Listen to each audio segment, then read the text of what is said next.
It's hard to believe, but we have already reached the season of Advent this year.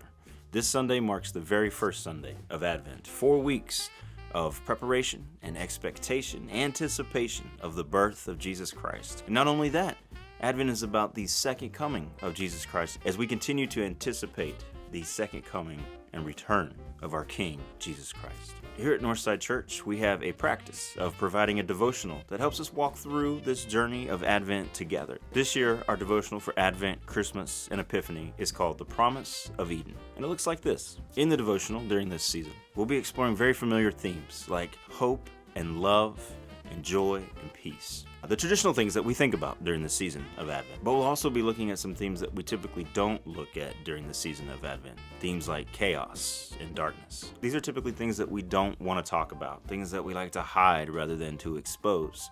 But as people who believe in this baby boy that was born in Bethlehem, as people who have faith in Jesus Christ and people who hold the promise and the light, chaos and darkness are not things that we have to fear or hide away.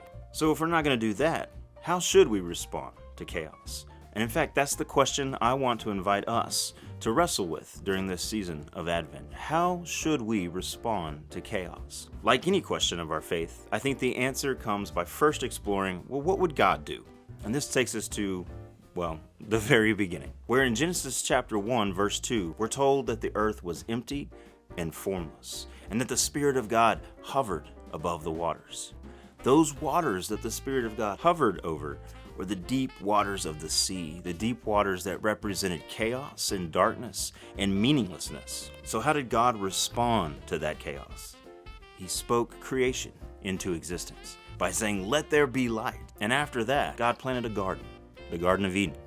And he planted us, humanity, in that garden. But the Garden of Eden is much more than just God's response to chaos. It's also a promise, the original design, the plan that God had for us as his creations, as his partners with him in creation. That we would live in this garden and that he would walk with us in the cool of the day. This is what the Garden of Eden promises us. And it is a promise that is finally fulfilled in the birth of a little baby boy in Bethlehem named Jesus Christ. So how does God respond to chaos? God responds to chaos by planting gardens and then planting us in those gardens so that he can walk with us and be with us in the flesh, Emmanuel, God with us. This Advent in the Promise of Eden, as we explore how we should respond to chaos in our world and in our lives, I think we can answer that question by exploring how God is continuing to plant gardens of faith in our hearts and in our minds and in our everyday lives, and how that promise is fulfilled in the birth